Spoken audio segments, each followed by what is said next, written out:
durante 40 años, toda la política de pantanos es eso.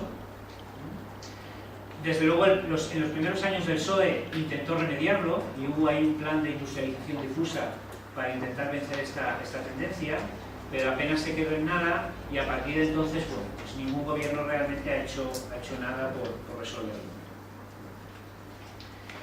Otra idea importante es que no podemos abordar la despoblación rural sin abordar una política de Estado de desarrollo rural. Si la gente se va del campo, es porque no tiene, del campo me refiero del mundo rural, es porque no tiene perspectivas de calidad de vida en el pueblo. Y calidad de vida entendida de forma muy amplia, no solamente trabajo, sino cultura, ocio, diversión, comunicación, información, relaciones, no solamente trabajo. Entonces, si la gente se va, es porque no tiene esas perspectivas. Y obviamente eso se soluciona con una política muy activa de desarrollo rural que haga que el campo, el mundo rural sea atractivo, que la gente quiera quedarse en él y que desde luego así se frene la despoblación. Es un problema que todo el mundo tiene súper analizado. Hace apenas 2 meses el Consejo Económico y Social sacó un informe sobre la realidad del mundo rural español que es absolutamente demoledor. Ese informe, que son 130 y tantas páginas, está cargado de datos que demuestran que cada vez hay más comarcas rurales que están absolutamente excluidas del desarrollo.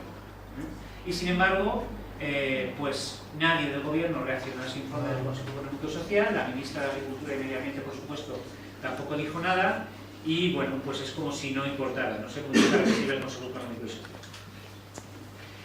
Hay otra, a partir de ahí yo creo que sí que es importante que tengamos en cuenta que no todo el mundo rural en España es igual. Una cosa son las zonas de montaña y otra cosa son las zonas atlánticas que están pegadas a la costa o las zonas del Mediterráneo que están pegadas a la costa. Una cosa son las llanuras cerealistas y otra cosa son los programáticos de Andalucía. Es decir, no todo el mundo rural es igual. Y es verdad que la crisis, el abandono rural, la exclusión territorial se concentra más en unas zonas que en otras. Se concentra fundamentalmente en las zonas de montaña, en las mesetas interiores y en todo lo que son las zonas de serranías. Para que os hagáis una idea, hay toda una comarca que últimamente ha adquirido el nombre de la Laponia española o la serranía celtibérica.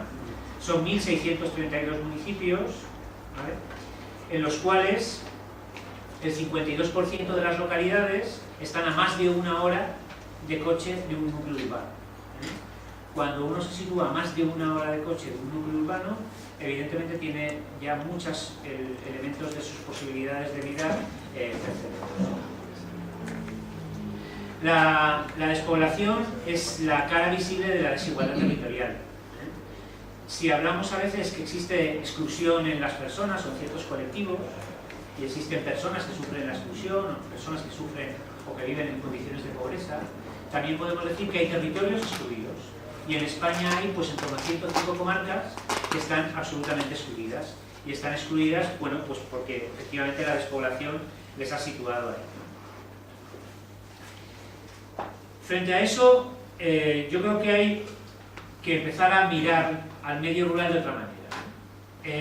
La primera cuestión que es importante que redescubramos es la que he empezado diciendo al principio de mi exposición, ¿no? Yo creo que tenemos que tomar conciencia como pueblo que una parte esencial de nuestra identidad está en el mundo rural y tenemos que reconciliarnos con ese mundo rural. Esa es una parte inicial para que esta situación cambie. La segunda cuestión que es importante es que, evidentemente, el medio rural también tiene que hacer algo de su parte, también tiene que poner algo de su parte. No puede ser que la ciudad o que la gente de la ciudad estemos preocupados por la despoblación, mientras que la gente del campo o la gente que vive en los pueblos pues simplemente esté quieta, parada, esperando que todo llegue sin mover nada, ¿no? Yo creo que eso también es importante. Y yo creo que la gente que vivimos en los pueblos, yo vivo en un pueblo de 30 habitantes, tenemos que construir lo que yo llamo territorios porosos, territorios acogedores. Es decir, tenemos que ser capaces de construir un territorio rural donde sea apetecible quedarse a vivir. Y es apetecible si las personas que llegan encuentran pues relaciones, encuentran que sus ideas se pueden poner en marcha, que no encuentran permanentemente el recelo o el rechazo de los habitantes locales, ¿no? Es decir, yo creo que hay toda una serie de cosas que la gente que vivimos en los pueblos también tenemos que cambiar como actitud para que el territorio rural vuelva a tener expectativas de futuro. Yo creo que también hay una cuestión importante ahora que se está debatiendo tanto sobre la despoblación, y es que cuando pensamos en el futuro del mundo rural no podemos pensar únicamente en la gente que queda en el mundo rural viviendo, sino también tenemos que empezar a pensar en toda la gente que se relaciona con el mundo rural, la gente que va los fines de semana, la gente que va en vacaciones, la gente que tiene sus padres o sus abuelos en los pueblos y que va cada cierto tiempo a verles. Es decir, yo creo que hay que construir precisamente esa relación entre el mundo rural y el resto, de forma que esa relación sea positiva y sea constructiva. En demasiadas ocasiones despotricamos de los turistas, despotricamos de la gente que viene de fuera, de la gente que va en vacaciones, y yo soy de los que piensa que hay que intentar cambiar un poco la perspectiva y empezar a pensar que la gente que viene de fuera es también parte de la solución. Desde luego también otra de las cosas que está sucediendo hoy en día es que es verdad que la gente abandona cada vez más los núcleos muy pequeñitos, los de menos de 500 habitantes, y cada vez más se concentra o va a vivir a las cabeceras de comarca, a los pueblos que tienen entre 5 y 10.000 habitantes o que tienen más de 10.000 habitantes, que conservan muchos de los elementos de calidad de vida del mundo rural, pero que evidentemente tienen los servicios. Y eso es un movimiento que se está produciendo hoy en día, y sociológicamente tú lo compruebas por los datos estadísticos que se manejan, y es importante tenerlo en cuenta. Probablemente lleguemos ya tarde para salvar todos los pueblos de España, pero probablemente lo que haya es que redefinir una estrategia donde las cabeceras de comarca pues son importantes y tienen mucho mayor peso en el desarrollo de ese entorno rural, ¿no? Yo vivo en un pueblo de 30 habitantes, pero evidentemente la vida de mi familia, la mía, la nuestra cuando estamos allí, gira en torno a la realidad de Aguilar de Campoo, que es la cabecera de comarca, que tiene 5.000 y pico habitantes. Pues el colegio, el médico, las tiendas, la plaza, los bares, el cine, es decir, todo está en Aguilar de Campoo. Yo vivo en mi pueblo, pero la vida se gira en torno a lo que sucede en ese municipio, que es mucho más grande y que es cabecera. Y luego otra cuarta cuestión que es importante tener en cuenta, ¿no?, a la hora de plantear soluciones, es fijarnos en esa generación soporte. Y a ver si me explico, porque es muy importante tenerla en cuenta. En el mundo rural, quien quedó absolutamente atrapada por la crisis del mundo rural fueron las mujeres que hoy tienen entre 45 y 60 años.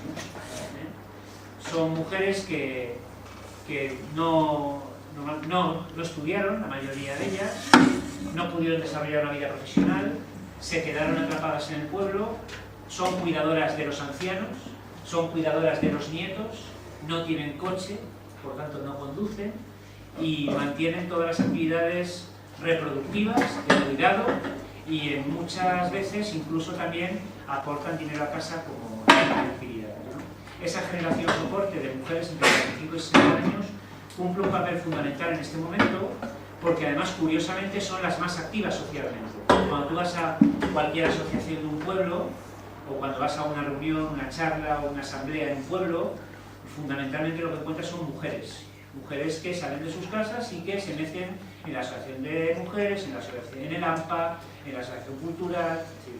Es toda una generación soporte que hace de sostén de la vida del pueblo y en la que hay que poner mucho valor.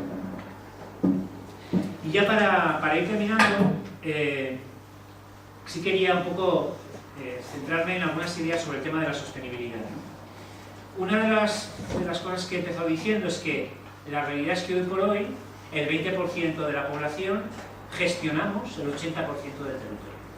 Y cuando hablamos de gestión del territorio, lo decimos porque el 80% de los recursos naturales de este país están en el mundo rural.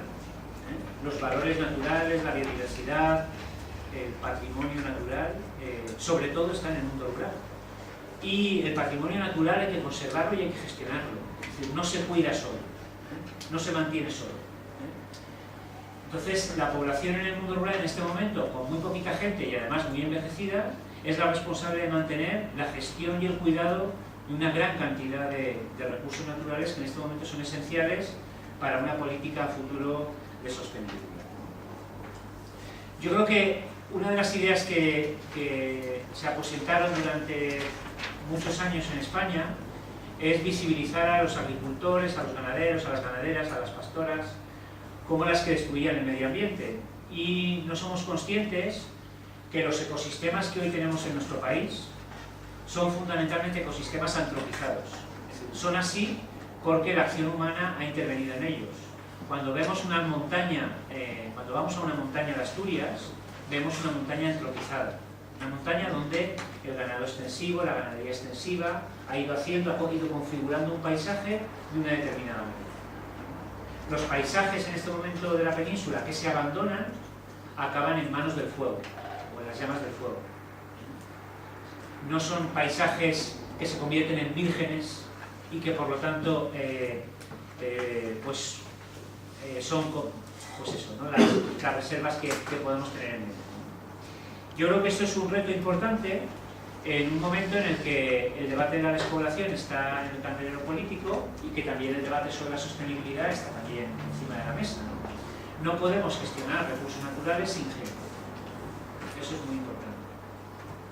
Una de las cuestiones más llamativas que se constataron cuando los incendios de Asturias y Galicia del mes de septiembre de este año, recordáis, ¿no? Todos los incendios que hubieron seguidos, que arrasaron miles y miles de hectáreas, es que el 62% de las tierras que habían ardido estaban situadas en municipios que estaban absolutamente abandonados. Es decir, cuando un territorio no está abandonado, está gestionado, evidentemente es mucho más fácil su gestión. Bueno, frente a todo eso, yo creo que hay que, desde luego, reivindicar una política de Estado de desarrollo rural. Una política de desarrollo rural no significa una política agrarista, significa una política que haga del medio rural un mundo rural vivo, con futuro, con calidad de vida, donde desde luego tienen que haber muchas actividades económicas entrelazadas, no solamente las agrarias, donde tienen que haber servicios, donde tienen que haber otro tipo de posibilidades, y esa política de desarrollo rural, lógicamente, requiere dinero. Y esa es la primera de las cuestiones. La segunda de las cuestiones es que, evidentemente, para que la gente se quede en el mundo rural tiene que haber una política de servicios públicos de cercanía y de calidad, y eso hay que también mantenerlo, y todo el debate de la financiación pública de las comunidades autónomas para nosotros tiene un elemento esencial ahí, en cómo sostenemos los servicios públicos de calidad en el mundo rural. Es más caro mantener un médico en Castilla y León que hacerlo en Madrid, es evidente. Es más caro mantener un médico en Castilla y León que en Madrid. No podemos pagar lo mismo a la comunidad de Castilla y León en financiación que la que pagamos en Madrid. ¿De acuerdo? Y luego, por otra parte, hay que vencer los caciquismos y los clientelismos que siguen existiendo en el mundo rural. Tenemos unas estructuras administrativas municipales y de diputaciones que son feudos del caciquismo y del clientelismo que se perpetúan en el mundo rural y que hay que ir venciendo esa dinámica. Esa dinámica se vence, bueno, pues con nuevos municipalismos que desde luego, igual que se hace también o que se está logrando en las ciudades, pues también hagan cosas similares en los pueblos. ¿De acuerdo? Nosotros reivindicamos la comarca como espacio de organización administrativa y de gestión territorial, y desde luego nuestras propuestas son para que la comarca sea como la unidad administrativa de ordenación territorial y de gestión administrativa en el territorio local. Bueno, yo me quedo aquí, creo que es un minuto. Y nada, muchas gracias. Pero es muy fácil acabar la carrera sin haber hecho un proyecto de vivienda. O habiendo hecho un proyecto de vivienda que, pregúntanos a mí, ¿habéis hecho? Sí, la casa del rector o la casa del artista en el bosque. Entonces, a mí eso me generaba muchos problemas y encontré un apoyo en eso. Hay otra arquitectura que está al lado de la gente. Eso, unido a la preocupación ecologista, somos las ciudades las que estamos atrayendo a la gente, despoblando el campo, fagocitando el territorio, articulando todo en función de los centros urbanos. No es solo que hay un arquitecto de los pies descalzos. Yo quería ser una urbanista de pies descalzos. de estar ahí tocando la tierra. Y una cosa que pregunto a mis alumnos, yo soy profesora ahí en arquitectura, y les pregunto, a lo mejor los que sois del pueblo es más fácil, pero ¿hace cuánto no tocáis la tierra con los pies descalzos en la ciudad? Dime, en el último mes, ¿habéis pisado la tierra con vuestros pies? ¿La habéis pisado? ¿Alguien lo ha pisado? O sea, estamos muy lejos, pero muy lejos de esa reconexión, no ya con lo que es la agricultura, el mundo rural, estamos muy lejos de cualquier cosa que no sea artificial. Y yo vengo aquí a daros una charla en este contexto, o sea, es que ni tocamos la tierra, o sea, algo tan básico de ruralizar lo urbano. ¿Qué es ruralizar? Y esta es una pregunta que os lanzo. ¿Alguien me puede decir qué entendéis por ruralizar? ¿De qué estamos hablando? O sea, el título me parece precioso, muy bonito, pero ¿qué entendéis por ruralizar? Hacer huertos. Hacer huertos. ¿Alguien? ¿Alguna otra idea? Sí. Una mayor conexión con la naturaleza y con las cosas sencillas. Las cosas sencillas, la naturaleza, los huertos. Sí. Traer servicios del campo al medio rural, o sea, al medio... ¿Servicios como qué? Servicios de paisaje, huerto como han dicho también, servicios que son propios de campo a la ciudad. O sea, hacer como espacios del campo dentro de la ciudad. O promover por lo menos que esos campos, bueno, que se aprecien esos servicios en la ciudad. Que se aprecie, vale. Hacer menos ciudades. Hacer menos ciudades. Sí, tú, el atlético. Me queda que sí, que reducir un poco la distancia que hay entre el pueblo y la ciudad y todo el conocimiento, digamos, inexperto o no científico que se ha ido acumulando durante los siglos en el campo, pues que se acerque a la ciudad y tanto en sus prácticas más habituales y típicas como en otras a lo mejor renovadas. Pero principalmente es establecer esas conexiones.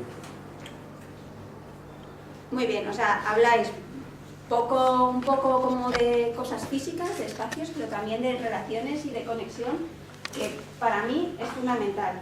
Y quien decía, hacer menos ciudades. Escribí un artículo, bueno, hace poco con un compañero vuestro, un estudiante de biológicas, y yo le escribía, tenemos que hacer algo, estáis aquí porque estas son unas jornadas sobre el colapso, cómo sobrevivir al colapso y a la crisis. Y yo le decía, escribir. Lo que hay que hacer para conseguir una transición agroecológica hacia unos modelos más sostenibles, pues para las grandes áreas metropolitanas como Madrid, que aglutina 6 millones de personas, la vía más directa para transitar hacia otro modelo sostenible y agroecológico sería deshacer la gran ciudad y devolverla a una escala humana y aprensible, reequilibrando el territorio. Y me dijo, hombre, es que eso es un poco colapsista, ¿no? Digo, pues será colapsista, pero yo estoy convencida, o sea, que la única manera que tenemos de transitar hacia unos modelos sostenibles es entender que no podemos seguir concentrándonos en las ciudades. Y lo digo yo, que vivo, o sea, tú hablas desde un pueblo de 30.000 habitantes y yo hablo desde Madrid, o sea, desde Tetuán, o sea, el sitio más denso y más... O sea, soy parte del problema, lo reconozco. O sea, por eso decía que sí, que tenemos que asumir eso. Pero ¿y cómo cambiamos? Entonces... es complicado porque no es casual. Las ciudades cada vez concentran más población, más actividad, pero también más poder, más capacidad de... los centros de toma de decisión están aquí en las ciudades. Y eso es por algo, o sea, porque es que en realidad es así, porque para que funcione este sistema capitalista necesitamos especializar los territorios, necesitamos romper con el mundo rural anterior, más autónomo, más complejo, y especializar, concentrar, homogeneizar. Entonces, lo que yo vengo a contaros, ¿qué es eso de ruralizar lo urbano? Bueno, primero, vamos a ver un poco qué puede ser eso, que los factores que habéis dicho es traer producción, es traer conexiones, es traer servicios. Luego, ¿cómo se hace eso y dónde lo hacemos? O sea, ¿significa intervenir en la ciudad o significa reconectar, o sea, ruralizar la ciudad es solo pensando desde la ciudad o tenemos que pensar a la vez en la ciudad y en el territorio? Y luego, ¿quién va a hacer eso? ¿Y cuándo? O sea, porque siempre hablamos y ya, pero es que las cosas, las ideas, hace falta alguien luego que las ponga en práctica. Sí, hacer discursos fabulosos, si es que nos salen unas cosas maravillosas, pero luego ¿quién hay detrás ahí para hacerlo? Entonces, esta es una imagen que o sea, cada vez va ganando más peso la idea pues, de la agricultura urbana, de cómo reducir esa distancia entre lo urbano y algo tan básico como la alimentación. Se está pensando, y eso cada vez, no sé de dónde venís, pero el tema de los sistemas alimentarios locales cada vez está más en la agenda política. Y está más, por una parte, desde el punto de vista de la seguridad alimentaria, o sea, vamos a tener un problema con los alimentos. Eso, nosotros todavía estamos en un mundo en el que no nos ha llegado, pero las revueltas del pan en el Magreb, en el norte de África, fue por el precio del pan, por los alimentos. Luego fue la primavera árabe, lo que queráis, pero en el momento en que los alimentos se convirtieron en mercancía, entran en los mercados, es un elemento financiero en el que se apuesta a futuro y pones el precio, no en función del valor que tiene de satisfacer la necesidad de alimentación, sino un valor de jugar como en la bolsa. O sea, pues hay un problema constatado de seguridad alimentaria. Lugares como Londres, esto lo contaba el otro día Manuel de Arcerrey, es que cuando hubo el volcán de Islandia, que se cortaron los vuelos, que había problemas de comunicación, en las islas se hace muy patente la dependencia que tienes. Y entonces se quedaron 2 días sin que entrara mercancía y los supermercados estaban vacíos. Y eso les hizo a los mayores recordar la época de la Guerra Mundial y cómo enfrentaron ellos los problemas de desabastecimiento con los huertos y trajeron la producción a la ciudad, y era el Dig for Victory, que es no podemos depender de esos transportes, vamos a cultivar nosotros nuestros propios alimentos. Y de esa Segunda Guerra Mundial hay todo un movimiento de agricultura urbana, y ahora con la crisis, o sea, es un hecho constatado, cuando hay crisis reflota la agricultura urbana. Y en los países del sur global, la agricultura urbana es un factor esencial de supervivencia para muchos hogares. ¿Es de eso de lo que estamos hablando cuando hablamos de ruralizar lo urbano?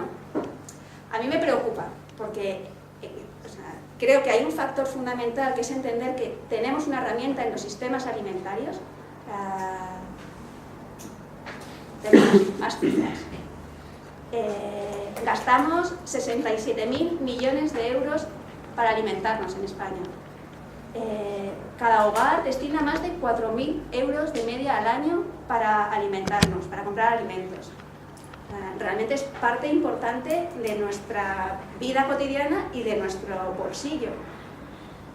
Si ese dinero lo usamos para conectarnos con el mundo rural y para alimentarnos de lo que produce el campo, pues dices, oye, claro, a lo mejor tenemos una solución para ese despoblamiento. Es verdad que el turismo ayuda a reconectarnos, pero ha habido mucho trabajo de considerar el territorio como al servicio de la ciudad, de servicio terciario, dices, o sea, ya, pero no olvidemos que en realidad el campo sigue siendo el abastecedor.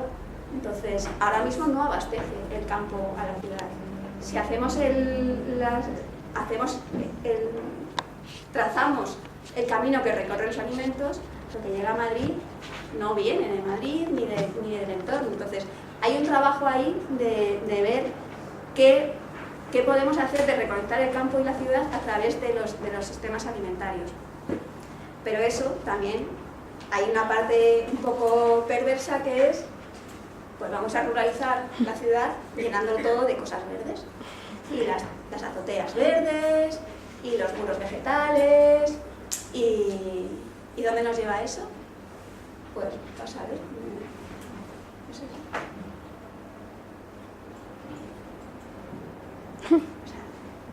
A unas cosas horribles que encandilan a los estudiantes de arquitectura, es que les flipan. O sea, les ponen unos edificios fabulosos y ya somos sostenibles porque lo llenamos todos de verde. El grado de autonomía que hay ahí es 0. O sea, el grado de un ecosistema es 0. pero está ahí. Y nos ponen como ejemplo, nos vienen muchos ejemplos del norte de Europa que ya no es esto, que son ciudades que mezclan, o sea, la ciudad jardín, mezclar lo mejor del campo, lo mejor de la ciudad.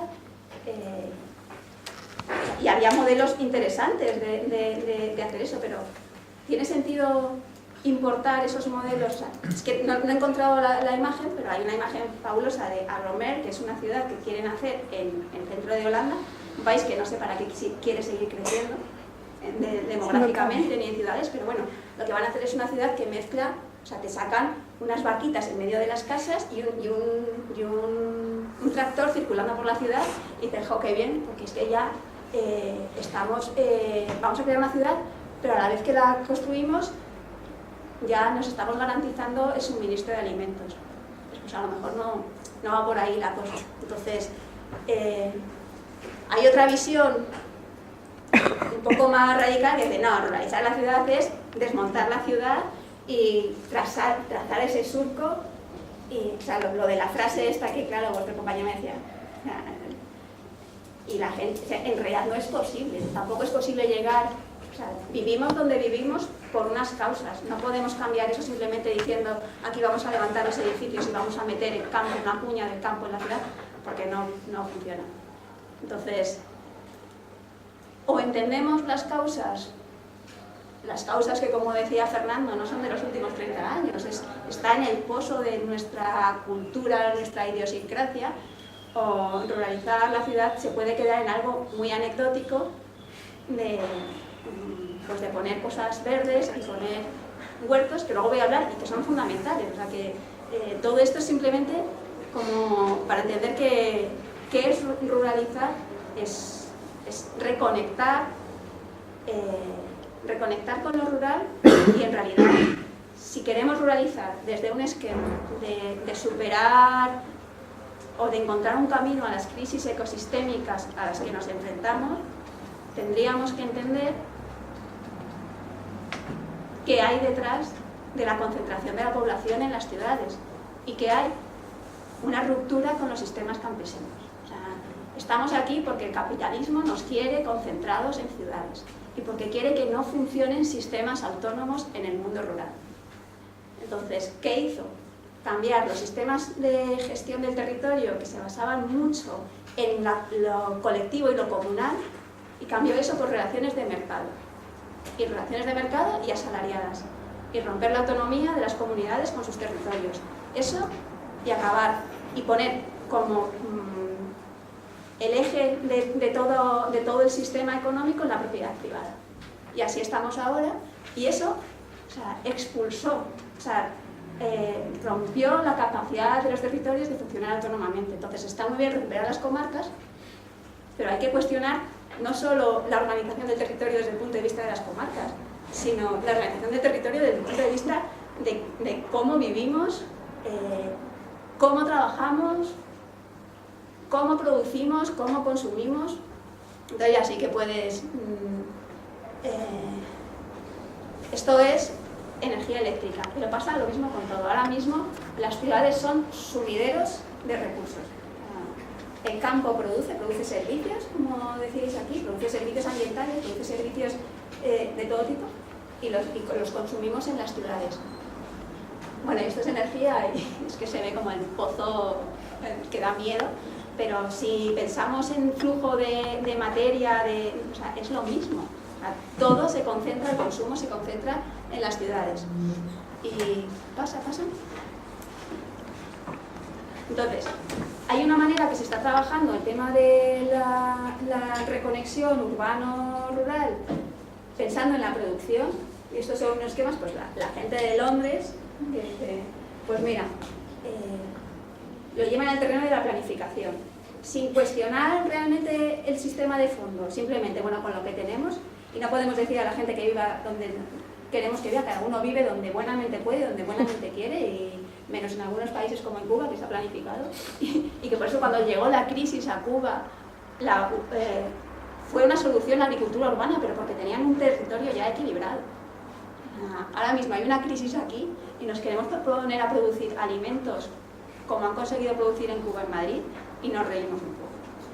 Yo otra cosa que les pregunto a los alumnos es, a ver, cualquiera, os doy la superficie de este aula para que os alimentéis. Solo para ti, ¿te la quedas? No, yo sí. Tú sí, os la quedáis, ¿no? O sea, pues damos esto que tendrá, es grandecita, ¿no? Sí. 40 metros cuadrados, Un poquito más, 50 metros cuadrados, o más, ¿eh? Es más, es que esta es bastante grande. Sí. Sí, está bien. Esta es bastante grande. Da igual, os doy 100 metros cuadrados para cada uno. Me los compráis y con eso tenéis que vivir y alimentaros. ¿Quién no? A ver, ¿quién me los compra? Tú sí. Sí, sí. ¿Y los demás? ¿Cuánto queréis? O es que no queréis producir vuestros alimentos, claro. O sea, esa es otra. Pero si tuvierais que producirlos, ¿con 100 metros cuadrados? No, ¿Sí? no te da. A ver, ¿quién dice que no? ¿Tú? ¿Por qué? Porque a nada que pongas un huerto no tienes sitio para guardar las vacas o las cabras que quieras tener. Ay, no, Ah, sin bueno. cabras. O gallinas, es que no sé, cualquier cosa te va a ocupar más de Porque tú 100 eres metros carnívoro. cuadrados. Independientemente de que seas carnívoro o no, si quieres tener gallinas, tienes que tener más espacio. No sé, vete a Cantabria. Sí. ¿Y tú tampoco, por? Algo parecido, o sea, simplemente cabe. por espacio, no por tener animales o no, sino porque en 100 metros no creo que puedas abastecerte, bueno, a la larga. Depende de la calidad del territorio también. Tenemos 100 metros aquí que en Castilla-La Mancha, que hay que ver un poco la calidad y qué tipo de cultivo puedes poner en esa zona. Depende de la calidad. Pero hay un estudio que comparó en el año 90 y en el 2000, Óscar Carpintero, que es un profesor de Valladolid, sobre la huella de la agricultura en España con nuestra dieta, o sea que la dieta es muy importante, la repercusión que tiene en la superficie que necesitamos para alimentarnos. Tiene una influencia enorme la dieta que tenemos, y tiene que ver también con las técnicas y con la capacidad productiva del territorio. Pero él hizo, con la dieta que tenemos y los sistemas que tenemos en España, y no me acuerdo, pero salía como 1.500 metros cuadrados. De hecho, hay datos globales que hablan de 2.000 metros cuadrados para alimentarnos. Y eso quitando la huella del pescado, que como la superficie del mar se mide de otra manera, dispara mucho. Entonces, a mí me parece importante para entender que necesitamos el campo, o sea, que lo necesitamos. O sea, que más nos vale establecer de verdad alianzas, y alianzas que no vengan desde, como hasta ahora siempre, la superioridad de la ciudad sobre el campo, que no son alianzas, es que yo te impongo lo que quiero. No, o sea, ¿cómo conseguimos hacer unas mesas de diálogo de los campos, los pueblos y la ciudad? Y he repartido unos papelillos por ahí, porque va a haber unas jornadas la semana que viene, y una de las de producción agraria y sistemas alimentarios locales, de un proyecto de investigación que estamos haciendo, y uno de los días es justo eso, o sea, el encuentro de las políticas municipales y autonómicas. Y aunque parezca mentira, ese encuentro no existe. Vamos, no sé en Castilla y León, pero aquí en Madrid no existe. O sea, lo autonómico va por un lado, lo municipal va por otro, y cada municipio además va a su total. Entonces, así no llegamos a ningún sitio. Entonces, necesitamos bastante superficie, pero hay una cosa que sí que tiene su punto de interés. O sea, de esos 1.400 o 2.000 metros cuadrados que necesitamos, hay estudios pues de Holanda que hablan de que con 30 metros cuadrados podemos satisfacer nuestras necesidades de verduras. O estudios de Barcelona, de Sonia Callao, del parque del Baix Llobregat, que dice que con 56 metros cuadrados podemos satisfacer nuestras necesidades de verduras y de frutas. Entonces, y además, entendéis que justo las verduras es lo más... lo que se estropea antes, o sea que es importante que esté cerca del vertedero, y además que tiene menos energía, o sea que si comparamos la energía que necesitas para producirla y la energía de transporte, bueno, te compensa que esté cerca. No se puede almacenar, no se puede transportar, o sea, el trigo pues lo metes en un silo y cuando tengas las toneladas te las traes. Aquí, entonces, sí que es cierto que hay, y además las ciudades pues si no sabíais, suelen estar colocadas en sitios muy fértiles, porque las ciudades están fundadas en épocas en las que no podíamos recurrir a una energía tan barata como el petróleo. Entonces necesitaban tener cerca esa producción. Entonces, sí que es verdad que hay un punto ahí de replanificar las ciudades, las áreas periurbanas. Madrid es que está urbanizado hasta el borde, pero hay muchos municipios que no son así, que tienen vegas productivas y que se pueden recuperar y en realidad salvar de la urbanización. O sea, yo si estoy en esto es porque ya, no puede ser que la ciudad siga devorando el campo. ¿Cómo? O sea, yo empecé sobre el consumo de suelo por las ciudades. Y dices, hay que pararlo. Y los suelos naturales se defienden porque hay toda una trayectoria ya de decir, tenemos que proteger los suelos naturales, reconocemos su valor. Los suelos agrarios no se protegen en un plan general.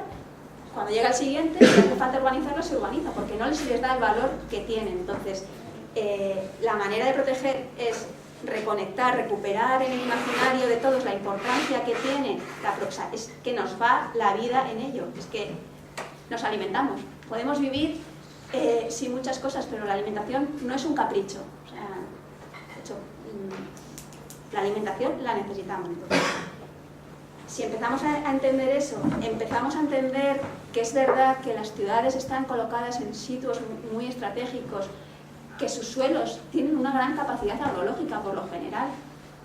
Vamos a proteger esos suelos.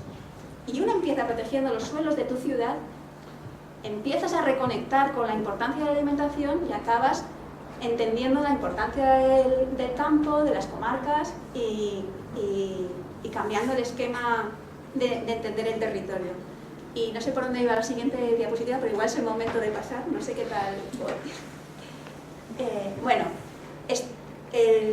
Estos son, que hay una manera de abordar esto, de pensar desde las ciudades, que es qué superficie necesitamos y dónde. O sea, esto era lo de cómo ruralizamos y dónde ruralizamos.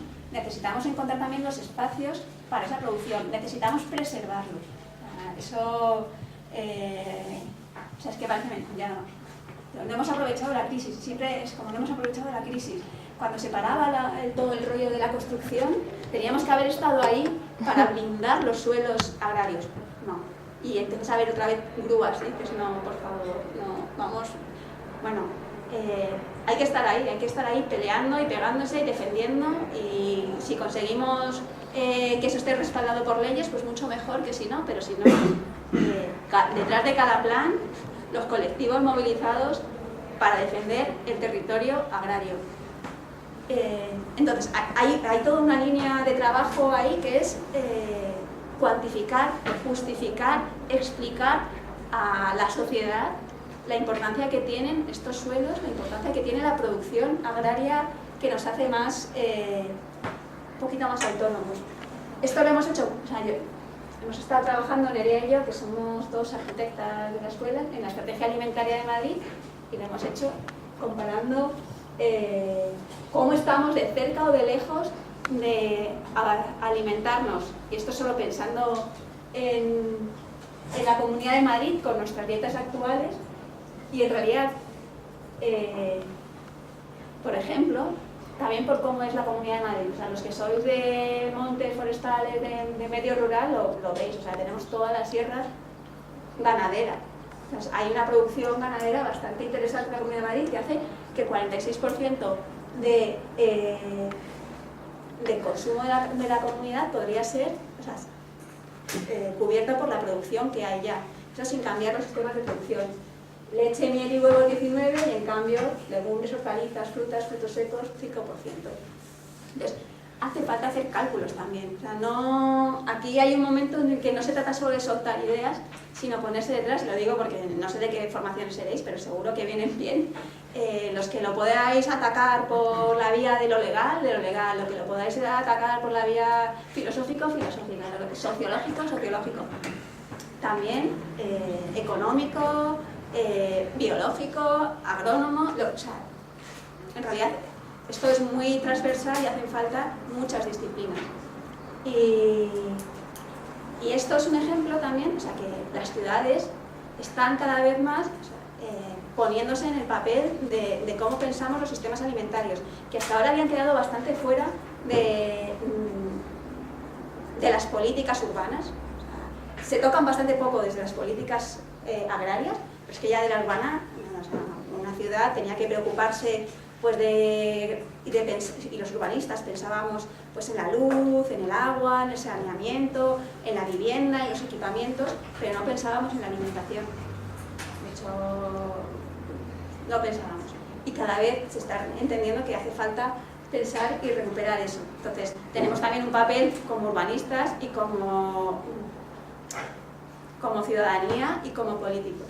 Y esto es muy rápidamente, o sea, que lo que decía Fernando es que se ve en el territorio. Esto es el Valle del Duero. Entre Aranda y Valladolid, la población que había en el año 1900, cuando los territorios eran todavía, seguían vigentes bastantes patrones realmente de funcionamiento protocapitalista. Entonces, en naranja, los que tienen más de 5.000 habitantes, Valladolid, que tenía ya, pues, igual tenía 90.000 en 1900, y en marroncito, los que tenían entre 200 y 5.000, entendiendo que 200, vale, es como un umbral que si bajas de ahí y empieza a envejecer la población, empiezas a tener problemas.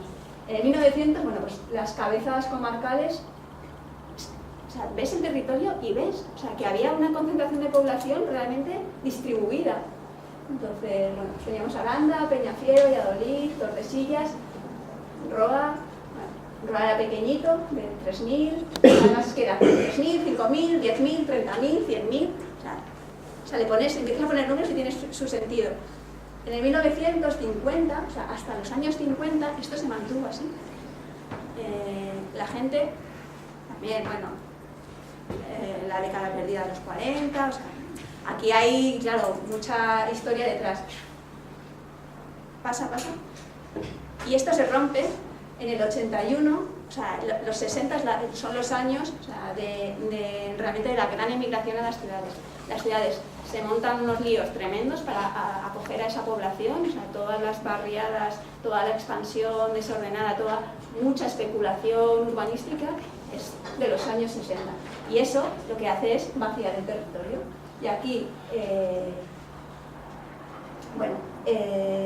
tenemos los municipios de 5.000, 10.000 habitantes se mantienen y el resto empiezan a tener menos de 200. Y eso, por si pensáis que estaba mejorando, no. O sea, hay auténticos vacíos, que lo que decía Fernando es verdad. La población acaba viviendo, o sea, tiene tendencia a ir a las cabezas comarcales y no todas, ni siquiera todas tienen esa capacidad de atractivo. O sea, Peñafiel, que se ve ahí, los municipios de alrededor no se vacían para ir a vivir a Peñafiel. Peñafiel se ha mantenido con la población más o menos constante, pero no ha tenido esa capacidad de atraer población que se va pues, a Valladolid y al entorno metropolitano. O sea, que más aún que las cabezas comarcales, las ciudades es verdad que ya no crecen, las ciudades principales, Madrid no crece, pero crece todo el entorno, el área metropolitana. Entonces, y eso vacía el territorio. Dale.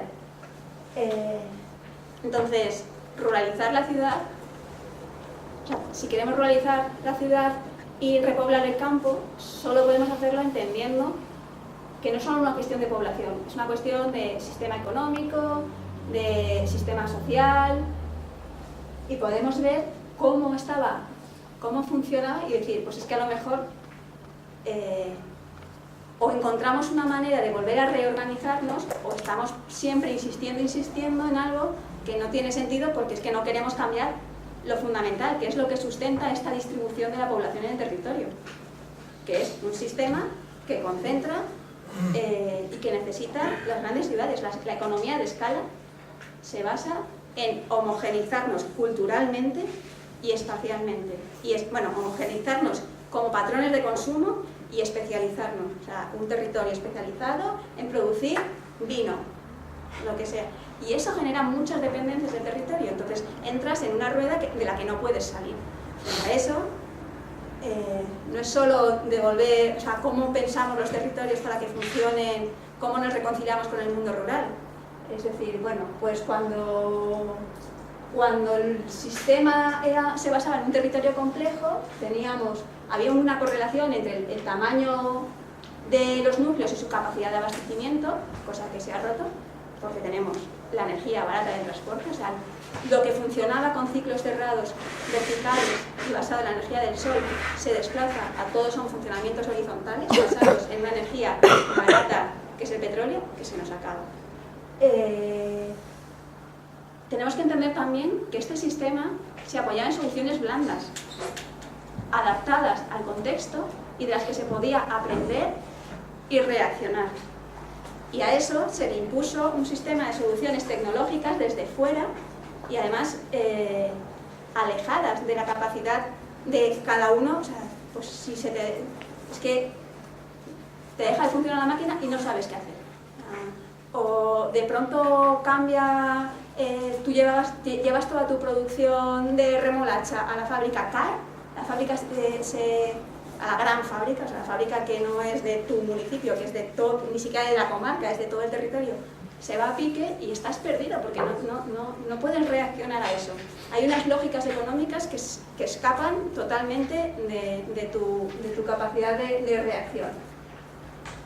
Esa proximidad permitía a la población reconocer límites de sobreexplotación y cambiar en función de eso. Era un sistema integral que no se pensaba a nivel de finca, que necesitabas el sistema, o sea, la agroecología, una de las cosas que te habla es, pues se implementa a nivel de finca porque es donde hay, porque cada uno tiene control sobre su finca, pero en realidad funciona como sistemas donde se mezcla el funcionamiento de la finca agraria con el pastoreo, con el sistema agrosilvopastoral y con encadenamientos locales. Podemos enganchar esto con lo urbano para que nos sirva para ruralizar no ya el espacio físico, que ahora vamos con la parte del espacio físico, sino lo que decís vosotros de conceptualmente ruralizar nuestras cabezas, ruralizar, de conectarnos, de reconciliarnos con el mundo rural, de valorar eso y de entender que nosotros nos podemos reconectar. A mí me molesta bastante lo de con nuestra capacidad de compra, porque unos tienen más capacidad de compra y otros menos, pero también no podemos dejar de lado eso, o sea que parte de ese apoyo al mundo rural es vincular nuestro consumo con ese mundo rural. Y ahí, con la salvedad de que en España hay 2 millones de hogares que dependen de los bancos de alimentos. O sea que nunca puede ser la solución el pensar desde lo individual y lo desde el consumo sin pensar todo lo que hay detrás. Dale. Entonces, en esa reconexión hay varias vías. Aquí tenemos un ejemplo de cooperativas.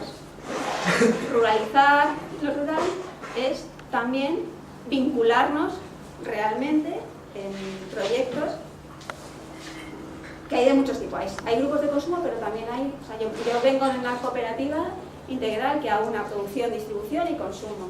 Y que nos definimos además, somos agroecológicos, somos ecofeministas, somos autogestionarios, asamblearistas, anticapitalistas. Y eso significa que no solo, que nuestra reconexión va más allá de si compro o no compro. Es que bajamos al campo a ayudar a sacar, a plantar, a trabajar en el campo, a tocar la tierra con las manos, y eso es importante porque nunca vas a entender nunca vas a poner en el pedestal que se merecen los agricultores realmente, que es que todos valoramos a los médicos porque cuidan nuestra salud, pues más que ellos todavía. Si estás bien alimentado realmente te vas a quitar de en medio tu necesidad de ir al médico en un porcentaje muy alto. Entonces, una manera de revalorizar eso es practicar. Y ahí, hicimos dentro de la Semana de Lucha Campesina, el 17 de abril se celebra el Día de la Lucha Campesina, y pues vamos a sacar el reparto de las verduras a las calles. Que estuvo muy bien, porque normalmente solemos hacer charlas y tal, en espacios así, y sacar a las calles y llamar la atención de que hay otros circuitos moviéndose en Madrid. Hay un Madrid ruralizado en el corazón, o sea, que son estos grupos que se conectan con el campo. Y además que estaba muy bien porque llegaban la gente, ¡ah, qué bien, las verduras! ¿Y esto lo vendéis? No, esto ni se vende ni se compra, esto no tiene precio. Porque no nos montamos una cooperativa sobre una base de funcionamiento capitalista ni de mercado. Estamos al margen del mercado. Planificamos juntas, organizamos las tareas juntas. Es verdad que hay un grupo que trabaja en la huerta y como tiene más dedicación necesita una cuota que pagamos entre todas, pero se paga una cuota, como ahora no quiere ser elitista, pues se paga una cuota de cada una, pero también una parte de la cuota con acciones colectivas entre todas. Y hay grupos que organizan cestas sin solo tiempo, o sea, si alguien no puede pagar, pues dedica tiempo a la COPE. O sea, yo creo que una de las claves en todo esto de ruralizar es entender que hay varios mundos moviéndose en una ciudad que aparentemente es solo una ciudad, pasa en Madrid y pasa en otros muchos sitios, ¿vale? O sea, ¿quién va a hacer esto? Pues hay una manera que es a través directamente de la conexión de grupos urbano y ciudad. Hay otra parte que hemos visto antes, que es desde las políticas. O sea, en realidad hay mucha política pública que tiene incidencia alimentaria, hasta todo el tema de compra pública, que yo creo que igual iba a hablar más de eso Franco, que está ahí. O sea, que las ciudades se pueden reconectar con el campo a través de sus políticas. ¿Y quién va a hacer eso? Hay otro espacio que es el de los huertos, que enlaza con lo que va a contar Julio. Yo venía aquí, o sea, yo estoy también en el huerto de Cantarranas, que os invito a visitar porque es un espacio fabuloso y que nos permite... ¿Para qué sirven los huertos en la ciudad? Los huertos en Londres sirvieron para resistir, o sea, para la resistencia frente a los bombardeos. Los huertos en general en la Europa del Este se utilizaban en la República Checa o sea, dentro del currículum académico de lo que es aquí primaria estaba alimentación, y alimentación no como lo habréis estudiado todos, que os cuentan la pirámide, que te ríes de la pirámide. O sea, no, o sea, realmente con sus huertos, sus prácticas, su comprensión de los ciclos vitales, de la temporalidad, de los cuidados. Y eso, aquí no, o sea, hay una red de huertos escolares, por ejemplo en el Ayuntamiento de Madrid sí que es verdad que tiene esa red. Hay una red de huertos comunitarios, como Cantarranas, surgidos de la ciudadanía, de grupos en los barrios que reivindican el poder incidir en el espacio público. Y una de las vías es a través de los huertos. Acabo ya, ¿no? Vale. Y entonces los huertos nos sirven para esa reconexión, para esa comprensión de lo que es producir alimentos, nos sirven también para practicar y ejercer la democracia asamblearia, que está muy bien porque no hemos nacido aprendiendo eso, o sea, sabiendo eso, y es un esfuerzo. Nos sirven para esa gestión colectiva de los saberes. Alguien decía, no sé quién ha dicho antes, como reconocer el conocimiento popular, el conocimiento, la sabiduría campesina. Los huertos son un espacio también para eso, en los que, o sea, son espacios realmente intergeneracionales en los que aprendemos una de otros y en los que te das cuenta además de lo difícil que es la gestión colectiva. O sea, esto en Cantarranas desarrollamos un sistema de decir, es que en un huerto tú vas, haces, te vuelves, nadie sabe, o sea, cómo se sabe uno lo que ha hecho el otro, lo que hace falta, lo que no, pues ya, parece que ahora todo pasa por una aplicación y tal, pero no es verdad. O sea, desarrollar mecanismos de conocimiento y de aprendizaje en entornos distintos, que no están tan pautados como en la universidad, pues vienes aquí a la clase y pero es que hay muchas maneras de aprender que no pasan por la clase. Y luego además estos huertos, en concreto Cantarranas, otra cosa que sirve es como espacio de experimentación y de formación. Yo me llevo a mis alumnos, me llevo a mi clase de 80 estudiantes de arquitectura, de urbanismo, a Cantarranas y es fabuloso. O sea, la experiencia es fabulosa. Porque hablas de urbanismo, de la naturaleza en la ciudad con otra perspectiva, pero lo que les chifla es que de pronto pueden, o sea, yo les pongo, o sea, una parte es clase teórica, una parte es cosas de pensar y otra parte es de hacer. Pues tú quitas las adventicias, tú traes los... Pues vosotros, o sea, ese grupo, removéis el compost, y es que eso, o sea, te das cuenta, te lo dicen, es que nunca, o sea, nunca han hecho eso antes, y no hay espacios en la ciudad para hacer eso.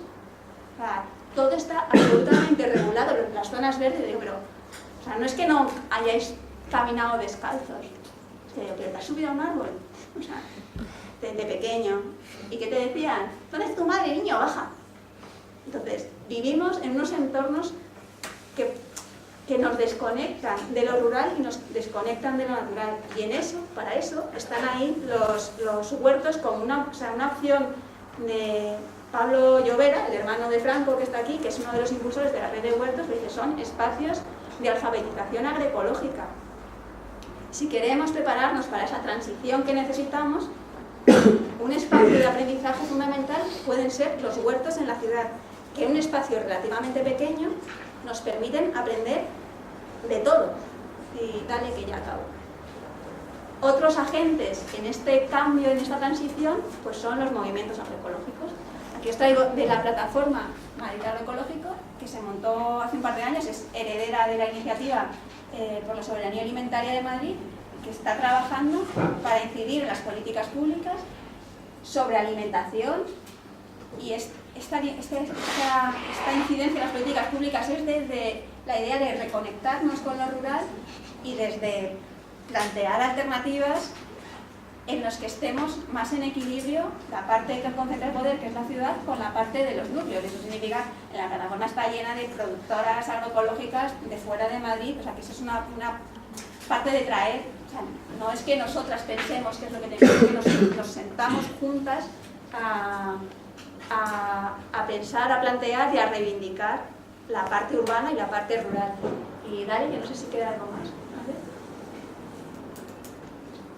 Bueno, esto es que en realidad en Madrid hay muchos planos en los que trabajar, o sea, unos pues están más a gusto en un plano más técnico, otros están más a gusto en un plano más militante, y dentro de la militancia unos más desde el autogobierno, la autogestión, otros más desde la incidencia política, otros más en la coproducción de políticas públicas, y en realidad hay campo para todos. De hecho, es bueno que haya movimientos en varios planos, porque todos alimentan esa transición que necesitamos. Y yo creo que... ¿Vale? Es la última, es que no sé si es la última. Vale. Vale, muchas gracias, Marian. Y ahora tiene la palabra Julio César de la Garza, que es maestro instructor del método biointensivo de cultivo y miembro del huerto universitario Sabia Bruta Javier Barrio. Gracias. Buenas tardes. Soy de origen mexicano y allá empezaron mis andanzas agroecológicas. Me va a salir dos defectos, una soy antropólogo y teólogo, entonces me saldrá, ¿no? En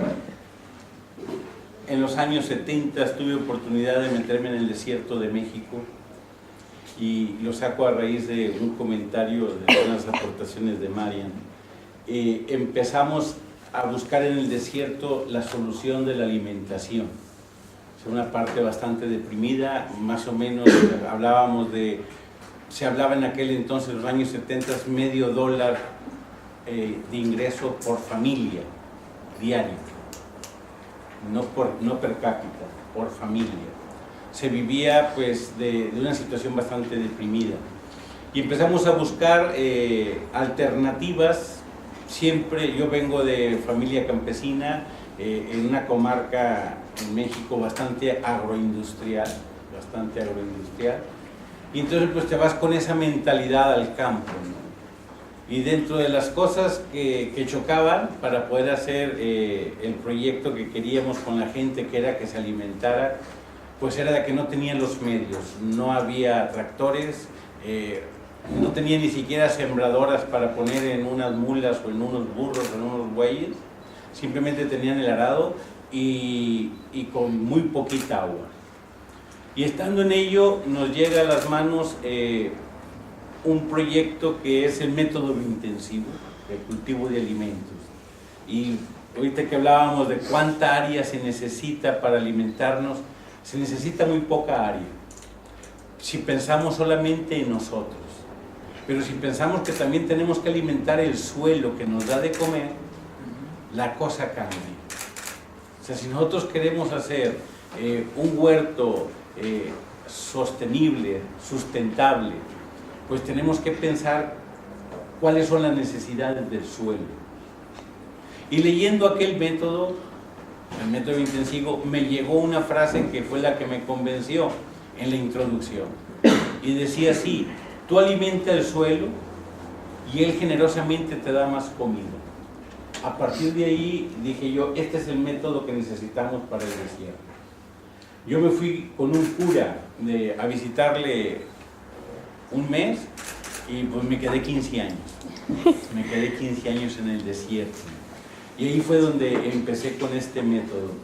¿Cuál es lo que yo pienso cuando me decían de este tema? Ruralizar la ciudad es bastante complejo y bastante difícil. Pero yo creo que si lo hacemos, y me gustó mucho esa frase que utilizó, Madrid se está ruralizando en el corazón de muchas personas. Lo decía Mario. Y entonces aquí es donde yo le ponía un título al día de hoy, decía: debemos de tener una actitud de cambio y un cambio de actitud para poder enfrentarnos al megaproblema que tenemos enfrente, porque es un megaproblema. Hay un documental muy bueno que vi hace mucho tiempo que se llama El tráfico de la comida.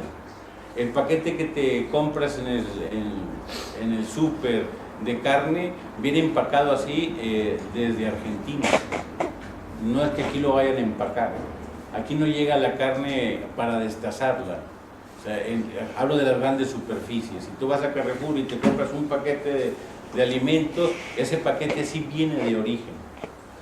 Y para que llegue y sea apetecible a tus ojos, se pierde el 40% en origen de la producción de alimentos.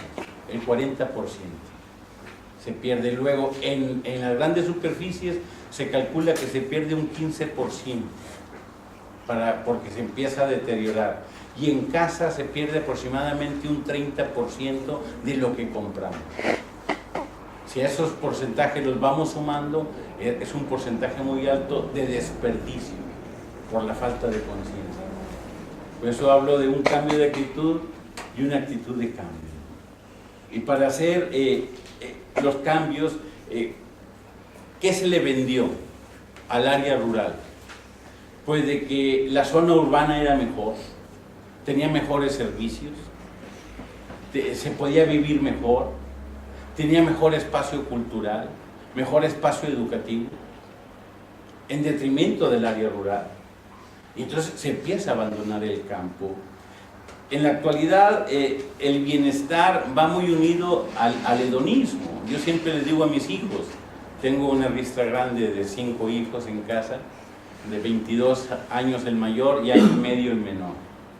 Ahí estamos todos, unos nacieron en la misión en México y otros nacieron ya cuando estábamos estabilizados en Madrid. Ese cambio. Pero yo le digo a mis hijos, ¿quieres andar en verano dentro de casa con manga larga? Y en invierno con manga corta. A ese hedonismo me refiero.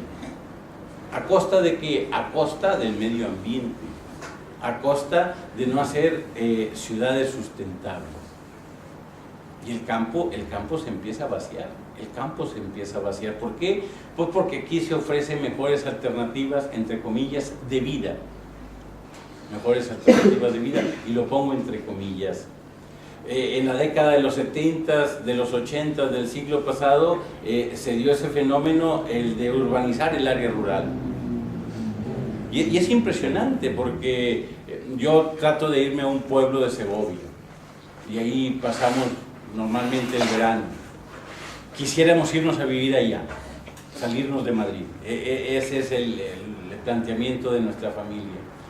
Pero ¿qué sucede? Mucha gente va allí al pueblo a vivir a pisos más pequeños que de los de Madrid, porque construyeron pequeñas torres de 3 plantas, de 4 plantas, Y el pueblo aquel que tenía casas bajas, que tenían patios, que tenían los corrales, el traspatio, etcétera, desapareció. Y se convirtió en una urbanización que depende los fines de semana de toda la gente que migra de Madrid hacia allá. O sea, es ese bienestar urbano ofrecido en los pueblos. Si a eso le agregamos que en los años 30 del siglo pasado empieza a nivel agrícola lo que se llamó la Revolución Verde, es el uso de maquinaria en el campo. Hablaba Marian, citaba la Semana de la Lucha Campesina. En torno a esa semana nosotros en un seminario que tenemos en la Universidad Complutense de Agroecología y Educación Ecosocial, hicimos el tercer módulo y arrancamos con una conferencia de Juan Manuel Martínez, que es una persona que se dedica a promover el método intensivo en América Latina y los países de habla hispana. Y pues viene de México. En México hay todavía una masa campesina bastante alta. Y cuando llega aquí y da la conferencia en torno a esa semana de la lucha campesina, me dice: oye, yo esperaba ver campesinos en la conferencia. Le dije yo así por lo bajo: el 4% de los habitantes españoles son campesinos. Y van a la baja. ¿Qué es lo que encontramos en el campo? Agroindustriales. Grandes empresas, ya se señalaba, pues se ponía el ejemplo de la remolacha, se pueden poner miles de ejemplos, que captan toda la producción agraria para ponerla al servicio de la ciudad. Y allí, pues, hacen cooperativas para poder resistir, porque una persona sola no es capaz de sobrevivir. Hacen cooperativas. Pero todavía me llama más la atención que vas al campo y un día de la semana tiene que ir el camión de las verduras a venderles verduras. Aquí, bueno, la tenemos enfrente de casa, pero ahí va el camión de las verduras un día a la semana a venderles verduras, porque ya no producen verduras. Ya no producen verduras. O sea, es una cultura urbana. En 1979, estando yo en ese pueblo de Mier y Noriega, que fui a visitar a ese cura que me echó a perder, estaban instalando un semáforo en una esquina, y me llamó mucho la atención porque había 4 vehículos en el pueblo. Había 4 vehículos que estaban poniendo un semáforo que fue el gobernador del estado a inaugurar. Pasó el tiempo y nosotros estuvimos ahí hasta que nos aguantaron, que fue hasta el año 2000, cuando salimos para acá corriendo para España. Mi mujer es española. Hago la referencia porque llegamos ya nosotros bien instalados en el año 92 en la cabecera. Trabajábamos con 27 pueblos en la misión. Y se nos ocurrió utilizar el semáforo. Tuvimos que traer un electricista y volver a conectar y a ponerlo a funcionar. Había muchas camionetas ya, porque hay una emigración muy grande hacia Estados Unidos. Estamos más o menos como a 600 kilómetros de Estados Unidos, y empezó de nuevo el fenómeno de los años 30 que se llaman los braceros. No es lo mismo que el espaldas mojadas. El bracero se le hace un contrato en origen y se les lleva directo a trabajar y regresan al origen. Y entonces se vaciaron todavía más los pueblos de por ahí. Y a nosotros se nos ocurrió decir, bueno, vamos a echar a volar el semáforo para que la gente que vaya fuera del pueblo sepa cómo funciona un semáforo. Y el semáforo, porque ahí lo que más había era un departamento ecológico de limpia precioso. La gente tiraba muchas cosas en la calle y en la noche los burros limpiaban. Se comían todo, absolutamente todo. Pero es impresionante, era impresionante. Se los hago de manera caricatura, pero así era la realidad, quizá mayor. Y entonces empezó a servir el semáforo para eso, hasta como el 2010 todavía se utilizó como educación para los niños de primaria, de infantil, etcétera, que supieran cómo funcionaba un semáforo. Pero era esa mentalidad de hacer lo rural urbano, acercarle a lo rural el bienestar, vuelvo a ponerlo entre comillas, de lo urbano. Y ese es en el conflicto que estamos. Y aquí, ahora que estamos en la ciudad, pues salen muchas ideas de cómo hacer, cómo ruralizar la ciudad. Y yo creo que la clave la dieron si hacemos que nuestro corazón se convierta en algo rural. Dice Leonardo Boff es un teólogo de la liberación, por eso estoy en España, por la teología de la liberación. El grito de la tierra es el grito de los pobres. Y es cierto. O sea, el problema actual es un problema de pobres. Hablamos de muchas familias acercándose a los bancos de alimentos para poderse alimentar. Y hablamos de muchos contenedores llenos de alimentos tirados porque no tenemos capacidad de comer con la lengua, comemos con los ojos. Entonces tiramos muchísimo. Me iba a meter, pero lo hicieron ya ellos en el aspecto de qué le pasó a Madrid. Madrid ha tenido unas transformaciones enormes en el siglo XIX, en el siglo XX, y se diseñó para ser ciudad, no para tener huertos. Cuando se quitaron los grandes conventos, podemos citar al convento donde está ahora la plaza de Tirso de Molina. Ahí había un convento enorme, en la desamortización creo que fue la de Mendizábal.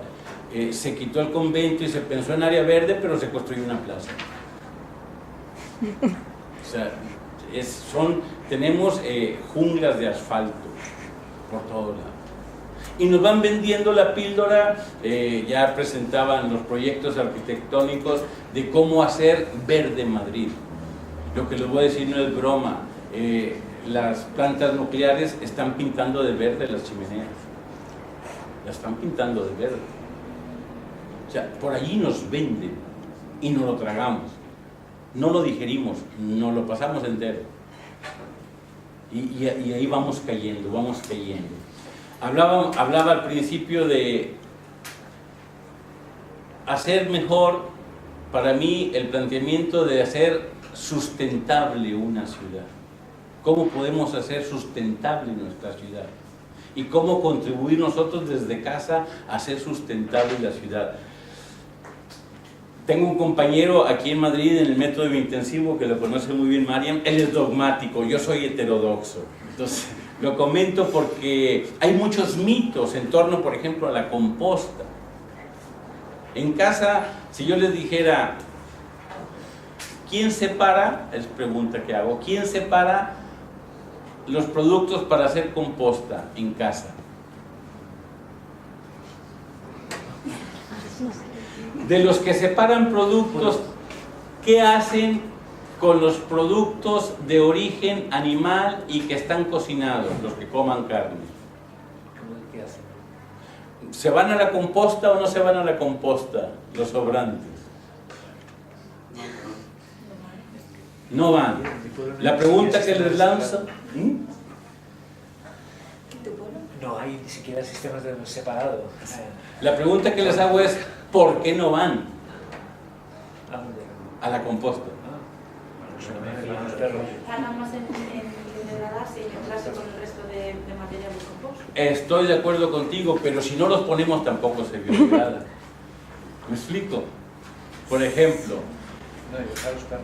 nosotros echamos los huesos de pavo, de costillas cuando se comen costillas en casa y punto pelota. Pasas por una criba, el hueso regresa a la composta, pasas por una criba, el hueso regresa a la composta hasta que el hueso se integra en la composta. O sea, son ejemplos que pongo de cómo nos van vendiendo incluso en lo agroecológico, decir, esto no entra a la composta. ¿Qué hacemos con ello? Pues se tira al contenedor naranja. No, a los otros restos. Y ya en el vertedero lo incineran. No, lo ponen en masas más grandes para que se vaya descomponiendo poco a poco. Pero ¿cómo tú crees que se logra separar eso en los vertederos? No. La teoría sí, Sí, la la práctica teoría he sí. visto yo que Entonces, o sea, lo saco esto como un examen, ya me salió lo teólogo, de conciencia. Porque la agroecología y la sustentabilidad para mí es un estado de conciencia. Es un estado de conciencia. Y nos invita a cambiar. Hablaba con este señor, con Juan Manuel, y decíamos, el 4% son campesinos. El resto son agroindustriales. Y esos agroindustriales, muy poquitos, ínfimo el porcentaje agroecológico, ínfimo. Entonces, nuestro suelo nos está reclamando, nos está pidiendo un cambio de actitud con él. O sea, cuando hablamos del medio ambiente, estamos hablando de un todo, no solo seres vivos, es todo, es todo. Y curiosamente, lo único que nos llega de fuera en nuestro planeta, en la Tierra, es la energía. Todo lo demás, que no es energía, lo tenemos aquí. Y si no lo cuidamos, no lo cargamos. Y las ciudades ayudan mucho a ello. ¿Qué es lo que hay detrás? Pues nos hemos tecnificado en todo, absolutamente en todo. Nos hemos tecnificado.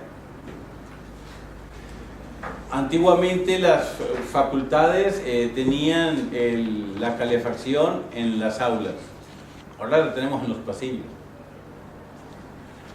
Y les aseguro, en mi facultad de repente no se encendía la calefacción y como un ejército iba a reclamarle a los vedeles, oye, no está la calefacción en el pasillo, oye, no está la calefacción en el pasillo.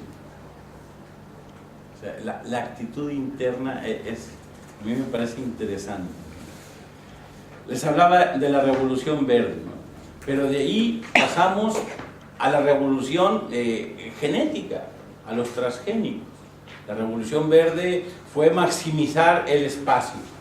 Mucha producción, principalmente de granos. El 70%, si no es que el 75% de la producción agraria del mundo no es para alimentar humanos de manera directa, es para alimentar ganados, animales, que después nos vamos a comer.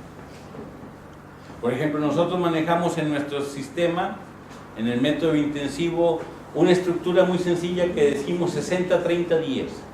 60% es producir cereales en un huerto, en un pequeño huerto, para sacar carbono de las plantas, ya me meto a cuestiones técnicas, para hacer composta, hierba seca, que se seca en pie. El 30% de nuestro huerto lo dedicamos a producir energía, a través de la patata, a través del camote o batata, principalmente, porque te dan muchas calorías por área. Los cereales te dan muchas calorías por kilo, no por área. Y el 10% a producir vegetales, para tener vitaminas. 10%. Y vas que chutas. O sea, te da bien. ¿Cuánta área necesitas siendo vegetariano? Yo todavía no logro hacer la diferenciación entre vegetariano y vegano. Porque para mí vegetariano es el que come vegetales. No come huevo ni leche. 400 metros cuadrados. Con eso vive una persona comiendo bien y nutre el suelo.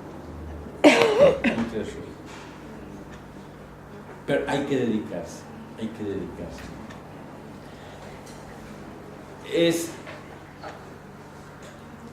tenemos dos huertos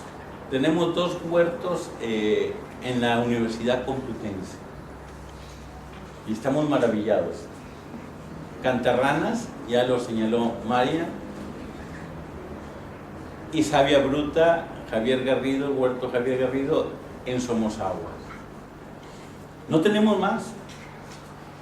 Así que yo sepa, podrá haber por allí quizá alguien más. Bueno, está el arboreto de veterinaria que está arrancando, Pero tenemos muchísima área en la universidad y no la ruralizamos.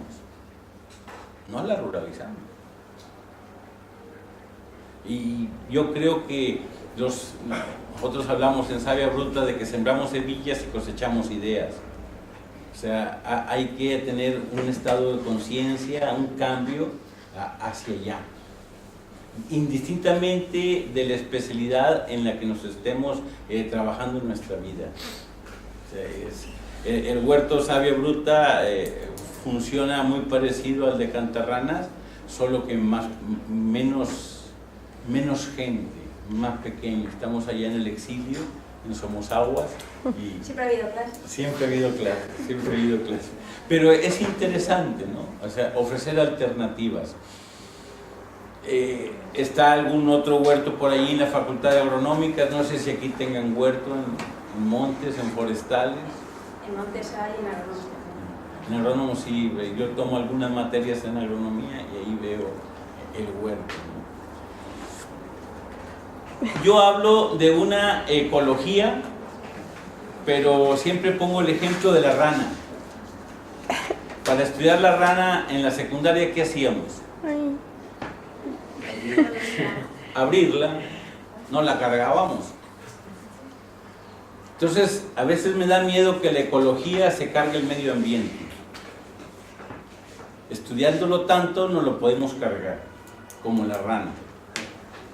Un amigo, compañero, teólogo, escribió un libro que me pareció interesante, que habla de la ecofilia, que es no estudiar, sino amar el medio ambiente, con todo lo que implica. En esto, después Leonardo Boff, años después, sacó un libro en toda esa línea, ¿no? El libro se llama Ecología, y que les digo, grito de la tierra, grito de los pobres. Pero yo voy más allá y hablo de la ecodulía. Y esto es bien interesante, y tiene, como teólogo lo cito, el libro del Génesis, el capítulo 1, versículo 28b, medio versículo, donde dice: henchid y someted la tierra. Ese es un problemón en Occidente, porque se interpretó en Occidente como la tierra esclava, y entonces hay que explotarla a la mentalidad occidental. Pero si nos ubicamos en Oriente y nos ubicamos en el hebreo, utiliza dos verbos muy interesantes, uno que es labrar el suelo y otro que es servir. Traducido del griego es doulos, dulía, y de ahí saco yo el término ecodulía, que es, lejos de estudiar el medio ambiente y no solo amarlo, sino servirlo y cuidarlo, que es lo que está detrás. Y que eso yo creo importante. Y yo creo que en los huertos universitarios, los huertos, la red de huertos urbanos, los huertos urbanos, el tocar el suelo es fundamental. Yo siempre les digo que la primera práctica que hacemos en nuestro huerto es observarlo, verlo, ver qué no había ayer y qué hay hoy. Pues una plaga. Puede ser. Y entrar en armonía con todo el ecosistema desde esa, podemos incluso decir, minucia, que es un huerto pequeñito. 27 camas, en el caso de Somosaguas, más o menos de 10 metros cuadrados, más o menos alguna, pues estás hablando de 200 metros cuadrados, un espacio para composta, con otro espacio para los semilleros, pero con un espacio bien importante para entrar en relación personas y medio ambiente, que es lo que se busca, ¿no? No olvidar a nuestros antepasados, y aquí saco a América Latina la Mama Pacha, la Madre Tierra, que nos ama y nos quiere como hijos y nos soporta como hijos. Una ocasión, en una charla que di en una universidad en México, dije que es muy sabia la Tierra y no pudo sostener los dinosaurios y se los sacudió. Y creo que ahora los dinosaurios podemos ser nosotros. Y yo estoy convencido que nos puede sacudir y vendrá otro ser inteligente a seguir con ella. Porque estamos actuando como dinosaurios en la Tierra. No es capaz de sostenernos al ritmo de vida que llevamos. Si trazamos vectores de cómo estamos viviendo ahora, no tiene capacidad la Tierra de mantenernos así. Tenemos que cambiar nuestra actitud. Y termino con lo que dijo el Papa Francisco en esa encíclica. El primer Papa que habló sobre ecología fue Pablo VI, allá por el año 68, y me pareció bastante profético porque sacó una encíclica que se llamaba Populorum Progressio, que es, siempre las encíclicas, los documentos del Papa utilizan las primeras dos palabras con las que empieza el discurso, y es en latín, que es el idioma de la Iglesia a nivel oficial, para comunicarse en todo el mundo. El progreso de los pueblos es Populorum Progressio. Y él decía por allí en el número 27, el progreso de los pueblos no puede ser a costa de los pobres, ni de la tierra, ni del planeta. Dije, ya hay por ahí una voz. Pero el Papa Francisco sacó la encíclica y me pareció así bastante interesante, ¿no? Dice, esta hermana, habla de la tierra, clama por el daño que le hemos provocado a causa del uso irresponsable y del abuso de los bienes que Dios ha puesto en ella. Hemos crecido pensando que éramos sus propietarios y dominadores, autorizados a expoliarla. La violencia que hay en el corazón humano, herido por el pecado, también se manifiesta en los síntomas de enfermedad que advertimos en el suelo, en el agua, en el aire y en los seres vivientes. Por eso, entre los pobres más abandonados y maltratados está nuestra oprimida y devastada tierra que gime y sufre dolores de parto. Olvidamos que nosotros mismos somos tierra. Nuestro propio cuerpo está constituido por los elementos del planeta. Su aire es lo que nos da el alimento y su agua nos vivifica y restaura. O sea, a mí este punto de la encíclica Laudato Si, que se llama así la encíclica, que es totalmente ecológica, me parece fundamental. Y lo cito porque creo que, indistintamente del aspecto religioso, es una voz interesante. Entonces, a eso invitaría yo, a un cambio de actitud y una actitud de cambio, sabiendo que estamos llamados a un estado de conciencia, no para heredar una tierra mejor a los que vienen detrás de nosotros. Eso es una estupidez. Mejor heredemos personas mejores a la tierra que tenemos.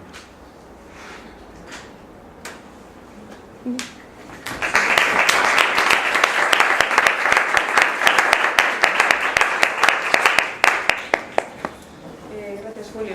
Vale, ahora abrimos una ronda de preguntas, así que si alguien tiene alguna pregunta, que se anime. Yo tengo una, y es que yo soy de La Rioja y yo he oído que hay muchos pueblos por el valle, ¿no?, que es por el norte, que están más poblados que en el sur, que es más rural y más montaña. Y he oído si tienen el problema de que se están despoblando los pueblos de la montaña, porque hay 2 habitantes y tal, pero he oído alguna voz que dice que esos pueblos nunca se deberían haber hecho. O sea, se hicieron a raíz de la transhumancia y que en realidad no deberían haber estado ahí, que nos tenemos que centrar en el valle. ¿Qué opináis de esas? A ver, me imagino que te refieres a la zona, a los pueblos que hay en la Sierra de Cameros. Sí. Sí, yo también he oído esas voces. A mí me parece bastante, a mí las voces que dicen hacen ese tipo de afirmaciones me parece que son bastante atrevidas, ¿no? Primero porque esos pueblos de la Sierra de Cameros llevan más de un siglo, 2 siglos, 3 siglos ahí, pero efectivamente surgieron como manejo del ganado en los sistemas de manejo valle-montaña, es decir, en los sistemas de manejo valle-montaña, en el verano los ganados suben a las montañas y en el invierno bajan a los valles, y se crearon esos pueblos allí precisamente en ese sistema de manejo. La gente cuando constituyó esos pueblos lo hizo conscientemente porque necesitaba habitarlos para poder hacer un manejo del ganado, además en un contexto en el que había bastante fauna salvaje también, ¿no? Entonces, el por qué los hicieron en su día, pues está claro. Si ahora a nosotros con nuestra mentalidad esta utilitarista, capitalista, pragmática, nos parece que fueron peor o mejor concebidos, pues no sé si es el debate, ¿no? Ya.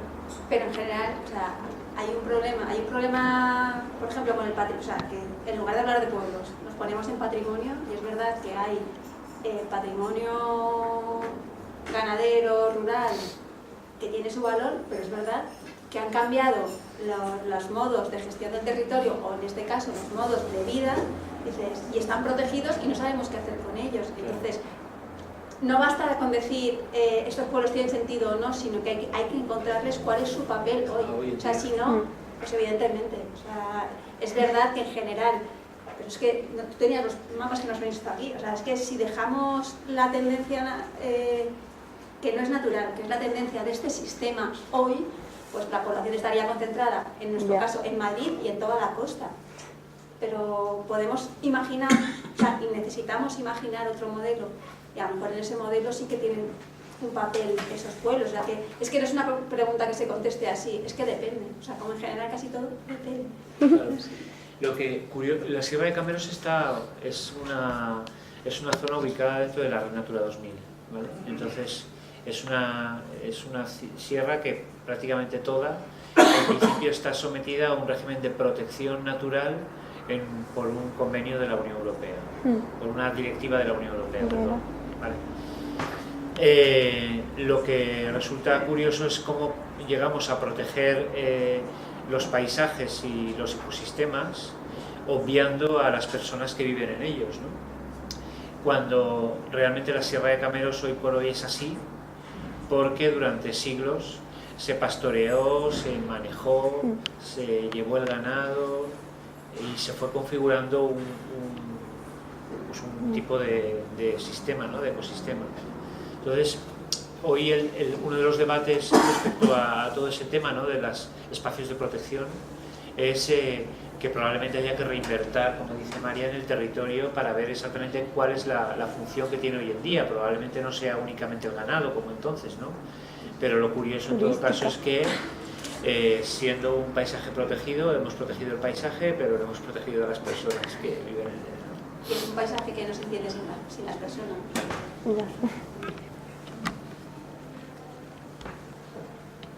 Bueno, has nombrado un poco los contras, ¿no? Porque la inversión, servicios públicos de cercanía, etc.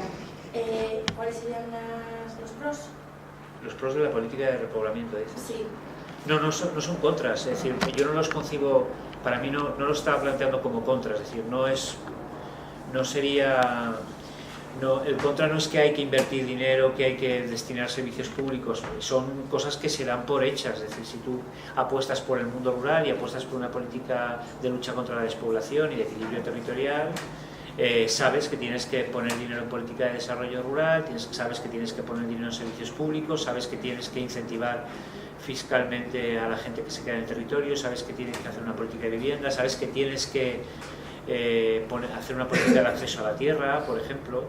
No los concibo como contras, son cosas que implican apostar por ello. El problema en política siempre es que muchas veces se hacen declaraciones de intenciones, pero sin compromisos políticos aparejados a ellas. Entonces, no sirve de nada que los partidos digan que luchan contra la despoblación si luego llega el presupuesto de este año, el presupuesto personal, perdona que sea tan pragmático, ¿no? Pero es que estoy todos los días, de hecho, estoy todos los días con estas cosas y me hierve la sangre, ¿no? Es decir, no sirve de nada que el PP hable de lucha contra la despoblación si luego llegan los presupuestos y no hay ni un solo euro concreto para luchar contra la despoblación. Es que no sirve de nada. Es decir, que ya puedes decir tú todas las películas que te dé la gana, ¿no? Entonces, no son contras, sino que simplemente que hace falta, que es necesario. Y luego tenía otra pregunta. Para los que somos completamente de ciudad, bueno, es un poco una reflexión mía. El acercamiento que tenemos al mundo rural, por un lado, la opción de los huertos, que está fenomenal, siempre y cuando el ritmo de vida de la gran ciudad te permita tener tiempo para dedicarlo a eso. Y luego, por otro lado, pues puedes hacer el huerto. O sea, opciones de huerto tenemos. Pero lo que es el mundo rural, yo que estudio turismo, a no ser que haya un intercambio de dinero, no puedes disfrutar de esa experiencia. Entonces, no sé si vosotros conocéis alguna alternativa. Yo recuerdo cuando era pequeña que tenías lo de recuperación de pueblos abandonados. ¿Qué alternativas tenemos para beneficiarnos también de esa experiencia, para que a lo mejor un corto plazo se convierta en un futuro en un largo plazo? Tienes los buffer. Los buffer, que son granjas o explotaciones, normalmente tienen que ver con la agroecología, que te acogen a cambio de que vayas a echar una mano, claro. Y hay una red internacional y tú buscas de Buffer.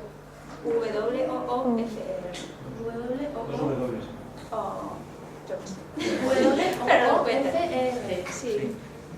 Y en España hay bastante gente acogida y en Europa es muy Lo único interesante. que he conocido hasta ahora es la red de Cualdeas, Sí, pero aún es así, diferente. claro, no es el mismo concepto. Sí.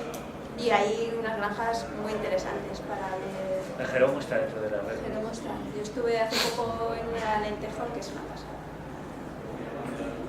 O sea, que alternativas hay, que la gente que está en esto se lo cree y también intenta como ofrecer vías, porque saben, o sea, que es importante, es importante esa reconexión, incluso que la gente empiece, o sea, parte de personas que inician proyectos a lo mejor han empezado yendo a probar a granjas. Claro, yo personalmente es la idea que tengo, ir a vivir al campo, pero no tengo la posibilidad ahora mismo de decir, a través del turismo sí, puedes ir una estancia más o menos larga o corta y decir, pues este sitio me gusta, protejo el medio ambiente de esta manera, de otra, me siento a gusto con la gente, tal, pero lo que es realmente ser parte de eso. Hombre, y las cooperativas que te digo integrales, en las que tú eres de comer las verduras y no eres la productora, pero puedes ir los sábados verdes, los domingos verdes, subir a la huerta, ser parte, o sea, empezar a entender qué significa realmente trabajar y funcionan así. O sea que sí hay. Vale, confusión, gracias. Una pregunta. Mira, mi abuelo es del pueblo de Canarias, encima de Canarias, que es lo más obsoleto de España. No, obsoleto digo, lo más olvidado, ¿vale? Los más pueblos, mi abuelo emigró a Cuba, luego se volvió a España, hizo la migración urbana, se fue del campo a la ciudad. Entonces a mí cuando digo estas cosas me pasa mucho, ¿no? Que escucho, y sobre todo aquí, ¿no? En Madrid, que es escuchar a la gente, ¿no? De la gran ciudad, del tal, de la gran urbe, todas estas cosas, ¿no? Porque como una burbuja aquí, ¿no? De las cooperativas, de la parte de los ayuntamientos y tal. Pero luego veo a mi abuelo y digo, ¿cómo conecta con esta gente que es rural?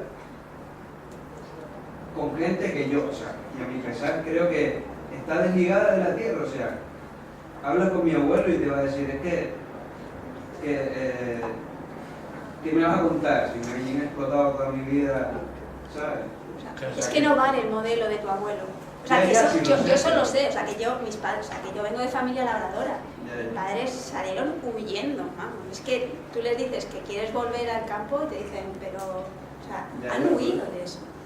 O sea, pero es que no estamos hablando del campo de los años 50, es que estamos hablando de recomponer otro tipo de relaciones. Claro, pero o sea, ¿cómo casa? Pues construyendo nuevo. Y hay proyectos de apoyo a nuevos proyectos de formación y de vinculación. O sea, ahí sí que es clave la vinculación de esta nueva manera de relacionarse con el territorio, de la producción con el consumo. Que ya no es que vas a estar ahí explotado y vendido a si te compran o no te compran al precio que te imponen, es que vas a, o sea, lo de las cooperativas que a ti te suena como es que sois irreales, es establecer otras relaciones que no se, o sea, que se basan de verdad que en solidaridad, en apoyo mutuo, mucho en filosofía campesina, en aprender juntos, en compartir. Yo estoy de acuerdo en ese sentido, pero la cosa es cómo llegas a toda esa gente, cómo le explicas. Es los más difíciles de explicar. Sí, pero el campesinado realmente es eso el que está ahí. Porque quiero decirte, o sea... Hay muchos, aquí en esta mesa seguramente somos muy diferentes los tres, ¿no? Lo que pasa es que yo creo que hay una cosa interesante en todo este proceso, ¿no? Y es que el proceso de construcción de lo que es la lucha por la soberanía alimentaria, por el mundo rural, en este país y en todo el mundo, se ha construido de una forma muy plural, muy transversal, y al final yo creo que todos nos entendemos, aunque desde luego dentro del movimiento hay gente que son muy diferentes. Yo no tengo nada que ver con Marian, y Marian no tiene nada que ver conmigo, ¿no? Y lo mismo sucede en la relación con el campo, ¿no? Yo creo que hay una cuestión que es muy importante, y es que cuando abordamos la realidad del mundo rural tendemos o a demonizarla o a idealizarla, ¿no? O lo convertimos en una cuestión bucólica, un espacio bucólico que no tiene nada que ver con la realidad, o lo demonizamos, ¿eh? Y los pueblos pues son como todo, pues hay cosas buenas, cosas malas, tienen sus dificultades y sus cosas positivas, ¿no? Yo lo que sí que creo es que cuando uno va a vivir a un mundo rural, muy rural, como por ejemplo fue mi caso, yo venía de Madrid, pero bueno, había trabajado en Caribe durante mucho tiempo, en Cuba estuve viviendo, en Dominicana, en Haití, y nos decidimos ir a un pueblo, ¿no?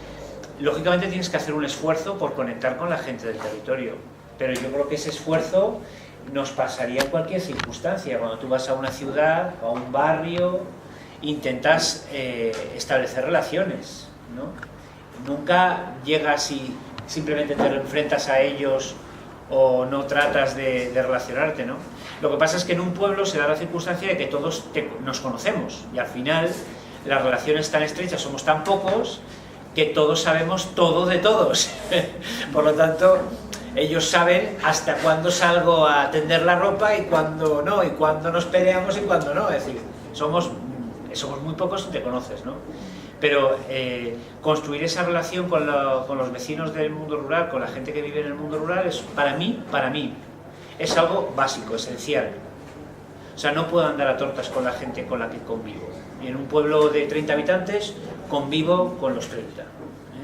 Entonces tengo que entenderme, a pesar de que hay cosas que me gustan, cosas que no me gustan, y esa relación que tú dices hay que hacerla, pues yo creo que a base de mucha permanencia, mucha constancia, que por otra parte es algo que valora mucho la población del medio rural. La gente del medio rural valora muchas cosas, como por ejemplo la constancia, la permanencia, la paciencia. O sea, hay valores que en el mundo urbano, que en la ciudad se han perdido, que cuando vas a vivir al pueblo adquieren un significado fundamental.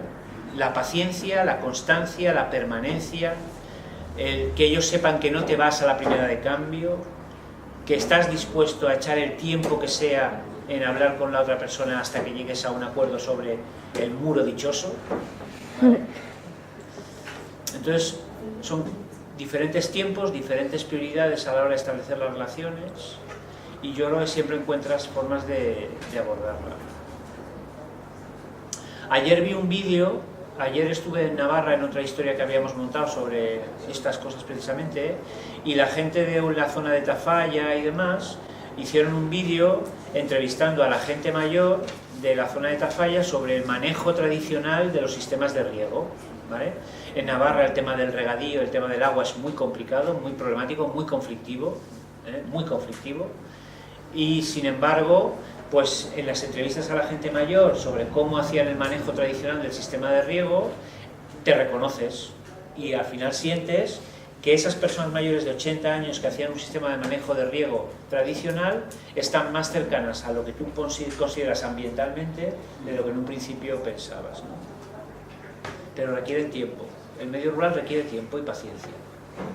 También cuando, por ejemplo, las charlas de este tipo, siempre veo o escucho a gente pues, de la universidad, de no sé qué, pero no oigo a la persona que estuvo labrando toda su vida y que te dice, oye, con esto se hace así. Es que eso a mí no me falla en toda esta historia. Vale. Es decir, oye, ¿qué quiero? A un señor mayor que se ha curtido las manos y me está contando todas estas historias, porque si no, no sé, ¿sabes? ¿Me puedo contestar un poco así? Vamos a ver, claro, vamos a ver, las hay, ¿eh? Y yo creo que tanto Marian, a él no lo conozco, pero a Marian, tanto Marian como yo, te hacemos ahora mismo una lista de gente a la que la próxima charla podéis invitar, de esa que tú dices, ¿eh? Lo que pasa es que, lógicamente, para invitarlas a una charla a la universidad aquí, pues seguramente tengas que hacerlo con más tiempo o con más... bueno, no sé, le tendrás que facilitar un poco y igual tampoco el hombre o la mujer consideran que tienen que venir, ¿sabes? Es decir, es que estamos en un entorno universitario de una facultad de la Complutense, en la facultad de Forestales, y la gente que tú me estás diciendo, pues solamente para irse al médico a Palencia ya se lo piensan con bastante tiempo y tienen que ir al médico, ¿sabes? Entonces, no sé, es que a veces también manejamos desde la ciudad y desde el campo los tiempos y los espacios de una forma que no es real tampoco. Pero a veces sí que vienen. Pero o sea, por sí. ejemplo, en la Semana de Lucha Campesina, Sí. parte de las acciones eran justo pues, las ganaderas en red, Por la gente de ejemplo. los pueblos que venía aquí. Claro, Tampoco te creas que hay mucha gente a escuchar. claro. O sea, que hay una desconexión importante. Mira, lo de la ganadera en red que ha dicho ella es súper interesante. Es una red, además que la están petando, ¿eh? Son un montón de ganaderas de toda España que, hartas un poco de la invisibilización de la mujer en el sector de la ganadería, que es mucho más que el agrícola, pues montan una red muy informal y que la verdad es que con vídeos de música, con historias, poco a poco, pues es que la verdad es que la están petando en las redes.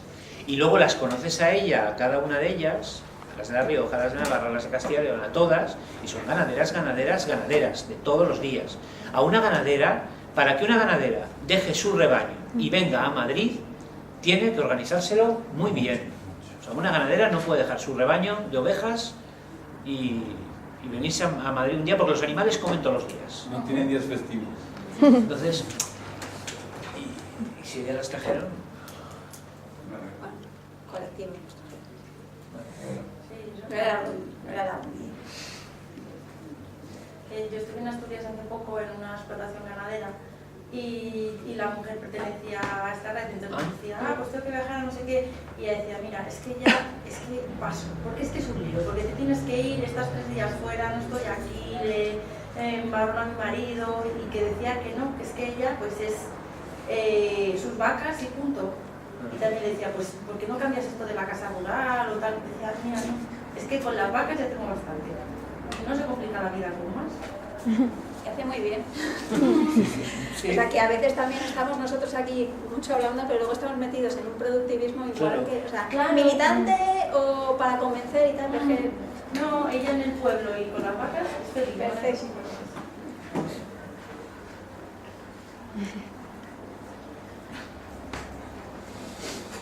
¿Alguna pregunta más? Entonces, ¿quiénes tenéis intención de iros al campo? Está muy bien. Está bien. O sea, es un porcentaje que... Pues nada, así lo conseguís. Vale, pues si no hay ninguna pregunta más, vamos cerrando.